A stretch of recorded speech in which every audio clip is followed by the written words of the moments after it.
Silicon valley নামটা শুনলেই কেমন একটা ভবিষ্যতে ছবি চোখে ভাসে, তাই না? মঙ্গল গ্রহে বসতি, অমরত্ব, কত বড় বড় সব স্বপ্ন। কিন্তু আচ্ছা, এই স্বপ্নগুলোর পেছনে কি কোনো বিভ্রম লুকিয়ে থাকতে পারে? আজ আমরা ডক্টর জাফরি আল কাদরির একটা অসাধারণ সমালোচনামূলক লেখার গভীরে যাব, যেখানে ঠিক এই প্রশ্নটাই তোলা হয়েছে। তাহলে চলুন শুরু করা যাক। আচ্ছা, আমরা প্রায় সবাই তো এখন এআই ব্যবহার করি, তাই না?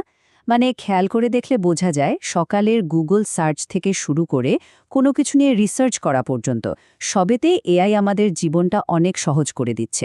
এটা এখন আমাদের জীবনেরই একটা অংশ হয়ে গেছে বলতে পারেন। কিন্তু এখানে একটা প্রশ্ন চলে আসে, প্রযুক্তিকে ঘিরে আমাদের এই যে এত আশাবাদ, এই যে এত বিশ্বাস, এটা কি আমাদের বাস্তব সমস্যাগুলো থেকে চোখ ফিরিয়ে নিতে বাধ্য করছে? মানে এই অতিরিক্ত বিশ্বাস কি আসলে কোনো বিপদের কারণ হয়ে দাঁড়াচ্ছে? আজকের আলোচনাটা কিন্তু ঠিক এই প্রশ্নকে কেন্দ্র করেই। তো সিলিকন ভ্যালির যে বিশাল বিশাল স্বপ্নের কথা বলছিলাম, তার মধ্যে একটা সবচেয়ে বড় স্বপ্ন হল মঙ্গল গ্রহে মানুষের বসতি স্থাপন। একদম রূপকথার মতো শোনায়, তাই না? কিন্তু এই রূপকথার পেছনের আসল সত্যিটা কি? চলুন একটু তলিয়ে দেখি। ভাবা যায় ২০৫০ সালের মধ্যে ১০ লক্ষ মানুষকে মঙ্গলে পাঠানোর একটা বিশাল পরিকল্পনা। লক্ষ্যটা শুনলে তো অসাধারণ লাগে, তাই না? কিন্তু এটা বাস্তবে করাটা কতটা কঠিন, চলুন এবার সেটাই দেখা যাক। আর এখানেই কিন্তু স্বপ্ন আর বাস্তবতার মধ্যে আসল ফারাকটা চলে আসে। একদিকে আছে আমাদের এই পৃথিবী, অক্সিজেন, পানি, প্রাণের জন্য যা যা দরকার সবই আছে। আর ঠিক তার উল্টো দিকে আছে মঙ্গল গ্রহ। কি আছে ওখানে? একটা মৃত, বাতাসহীন, তেজস্ক্রিয় মরুভূমি ছাড়া আর কিছুই না। মঙ্গলে থাকার স্বপ্নটা আসলে বেশ কয়েকটা কঠিন বাস্তবতার দেয়ালে ধাক্কা খায়। প্রথমত বিকিরণ। পৃথিবীতে আমাদের যে চৌম্বক ক্ষেত্রটা মহাজাগতিক বিকিরণ থেকে বাঁচায়, ওটা মঙ্গলে নেই। মানে ওখানে থাকা মানেই ক্যান্সারের বিশাল ঝুঁকি।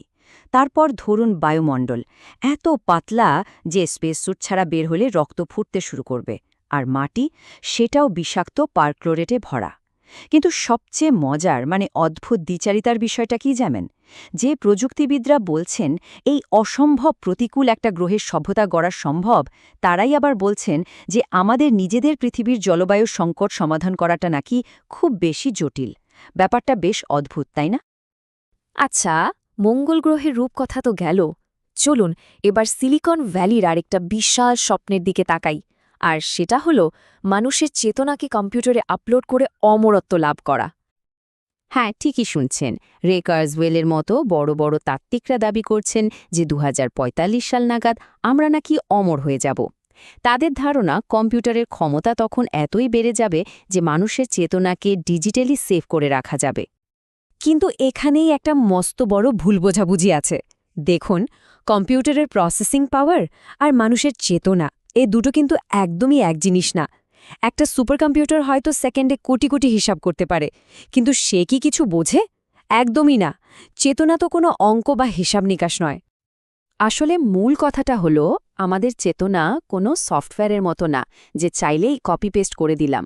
আমাদের স্মৃতি, আমাদের অনুভূতি, আমাদের এই যে আমি বলে বোধটা, এ সবকিছুই তো আমাদের শরীর আর তার ভেতরের জৈব রাসায়নিক প্রক্রিয়ার ফল। ধরুন কারো একটা হুবহু ডিজিটাল কপি বানানো গেল, কিন্তু সেটা কি সেই আসল মানুষটা হবে? একদমই না। ঠিক যেমন কারো একটা ছবি তো আর সে মানুষটা নিজে হয়ে যায় না, তাই না? তো এই যে অবাস্তব স্বপ্নগুলো নিয়ে কথা হচ্ছে, এগুলো শুধু অসম্ভব তাই নয়, এগুলো আসলে আমাদের সমাজের জন্য বেশ ক্ষতিকর। কারণটা খুব সোজা, এই সব কল্পনার পেছনে ছুটতে গিয়ে আমরা আমাদের আসল সমস্যাগুলো থেকেই মনোযোগ হারিয়ে ফেলছি। অর্থনীতিতে একটা খুব ইন্টারেস্টিং কনসেপ্ট আছে, নামটা হলো সুযোগ খরচ বা অপরচুনিটি কস্ট। ব্যাপারটা খুব সহজ। যখন আমরা একটা কাজ করার সিদ্ধান্ত নিই, তখন কিন্তু আমরা অন্য অনেক কাজ না করারও সিদ্ধান্ত নিই। ওই অন্য কাজগুলো থেকে যে লাভটা হতে পারত, সেটাই আমরা হারাচ্ছি। এই ধারণাটা কিন্তু এখানে খুব জরুরি। এই সুযোগ খরচের ব্যাপারটা আরও পরিষ্কার হয়ে যাবে যখন আমরা দেখব যে কোনো কল্পনার পেছনে ছুটতে গিয়ে কোনো বাস্তব সমস্যাকে আমরা উপেক্ষা করছি। যেমন ধরুন, একদিকে মঙ্গলে কলোনি বানানোর জন্য বিলিয়ন বিলিয়ন ডলার খরচ করা হচ্ছে, আর অন্যদিকে আমাদের নিজেদের পৃথিবীর জলবায়ু সংকট আরও খারাপ হচ্ছে। একদিকে চলছে অমরত্বের গবেষণা, আর অন্যদিকে কোটি কোটি মানুষ সামান্য স্বাস্থ্যসেবাটুকুও পাচ্ছে না।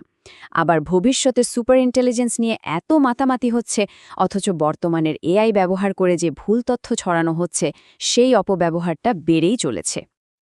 আচ্ছা, এতক্ষণ তো আমরা সমস্যাগুলো নিয়ে কথা বললাম। এবার চলুন একদম একটা অন্য দৃষ্টিকোণ থেকে ব্যাপারটা দেখি।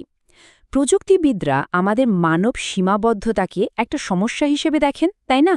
কিন্তু ডক্টর কাদরি বলছেন ঠিক তার উল্টো কথা। তিনি বলছেন এই সীমাবদ্ধতার মধ্যেই নাকি জীবনের আসল সৌন্দর্য লুকিয়ে আছে। সিলিকন ভ্যালির ভাবনাটা অনেকটা এরকম, মৃত্যু হলো একটা ইঞ্জিনিয়ারিং ফল্ট, একটা যান্ত্রিক ত্রুটি, যেটা প্রযুক্তি দিয়ে ঠিক করে দেয়া যাবে। কিন্তু একবার ভেবে দেখুন তো, আমাদের জীবনটা কি শুধুই একটা ইঞ্জিনিয়ারিং প্রজেক্ট? লেখকের এ কথাটা কিন্তু অসাধারণ। তিনি বলছেন মৃত্যু নাকি জীবনের সীমাবদ্ধতা নয়, বরং এটাই জীবনকে অর্থবহ করে তোলে। একবার ভাবুন, আমাদের হাতে সময় সীমিত বলেই তো প্রত্যেকটা মুহূর্ত, প্রত্যেকটা সম্পর্ক এত বেশি দামি মনে হয়, তাই না? অমরত্ব পেলে হয়তো আমরা আর মানুষ থাকব না, একটা যন্ত্র হয়ে যাব। তাহলে এখন প্রশ্ন হল, উপায়টা কি? আমরা কি প্রযুক্তির বিরোধিতা করব? না, একদমই না। বরং আমাদের এমন একটা ভবিষ্যতের দিকে এগোতে হবে যা আরও বেশি মানবিক। আসলে অসাধারণ হওয়ার জন্য আমাদের এই পৃথিবী ছেড়ে কোথাও যেতে হবে না, চিরকাল বেঁচেও থাকতে হবে না, বা কোনো দেবতাও হতে হবে না। আমাদের শুধু মানুষ হতে হবে, এখানে, এই মুহূর্তেই। আমাদের বুদ্ধি আর মেধা দিয়ে এই গ্রহটাকে বাঁচানো, আর আমাদের এই সীমাবদ্ধ জীবনের মধ্যেই আসল অর্থ খুঁজে বের করা, এটাই হয়তো আমাদের সবচেয়ে বড় চ্যালেঞ্জ। তো শেষ পর্যন্ত প্রশ্নটা কিন্তু একটাই, প্রযুক্তি কি আমাদের মানব সীমাবদ্ধতাগুলোকে জয় করার একটা হাতিয়ার হয়ে উঠবে, নাকি এই সীমাবদ্ধতার মধ্যে জীবনের গভীর অর্থ খুঁজে পেতে আমাদের সাহায্য করবে? ভবিষ্যৎ কোন দিকে যাবে তার উত্তরটা কিন্তু লুকিয়ে আছে আমাদের আজকের সিদ্ধান্তের মধ্যেই।